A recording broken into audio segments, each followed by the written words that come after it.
ये भारत का वह पवित्र कुंड है जहाँ भगवान परशुराम ने अपनी मां की हत्या के बाद अपने हाथ से चिपकी हुई कुल्हाड़ी से मुक्ति पाई थी। ये कथा है महान ऋषि जमदग्नि और उनकी पतिव्रता पत्नी रेणुका की।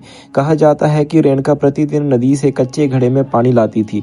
उनके सतीत्व के बल से वह घड़ा कभी टूटता नहीं था। ऋषि दंपति के 5 पुत्र थे, जिनमें सबसे छोटा विष्णु के अवतार परशुराम थे। एक दिन नदी किनारे रेणुका ने कुछ गंधर्वों को जल में क्रीड़ा करते हुए देखा। उन्हें देखकर क्षण भर के लिए उनका मन विचलित हुआ और उसी पल उनके अस्तित्व का बल क्षीण हो गया। परिणाम स्वरूप घड़ा टूट गया। जब वह आश्रम लौटी तो ऋषि जमदग्नि ने अपनी योग शक्ति से जान लिया कि उनका मन भटका था। क्रोध में उन्होंने अपने पुत्रों को आदेश दिया कि वह अपनी मां का वध कर दें। चारों बड़े पुत्रों ने इनकार कर दिया। तब ऋषि ने उन्हें पत्थर बना दिया। इसके बाद परशुराम ने पितर आज्ञा को धर्म समझकर भारी मन से अपनी कुल्हाड़ी उठाई और अपनी ही मां का सर धड़ से अलग कर दिया। पुत्र की आज्ञाकारिता से प्रसन्न होकर ऋषि जमदग्नि ने उनसे वर मांगने को कहा।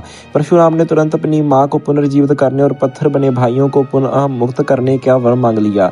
सब कुछ फिर से पूर्ववत हो गया और मानो कुछ हुआ ही न हो। लेकिन इस कहानी का अंत यहीं पर नहीं होता।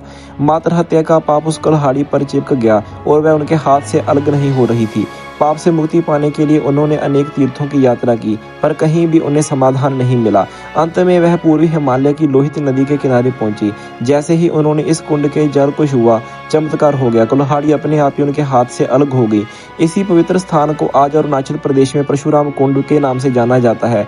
आज भी हर वर्ष मकर संक्रांति पर हजारों श्रद्धालु यहाँ इस विश्वास के साथ स्नान करने आते हैं कि ये जल उनके सभी पापों का नाश कर देता है, ठीक वैसे ही जैसे भगवान परशुराम को पाप मुक्त किया था। दोस्तों, यदि आप भी भगवान परशुराम के भक्त हैं तो कमेंट में जय परशुराम जरूर लिखें।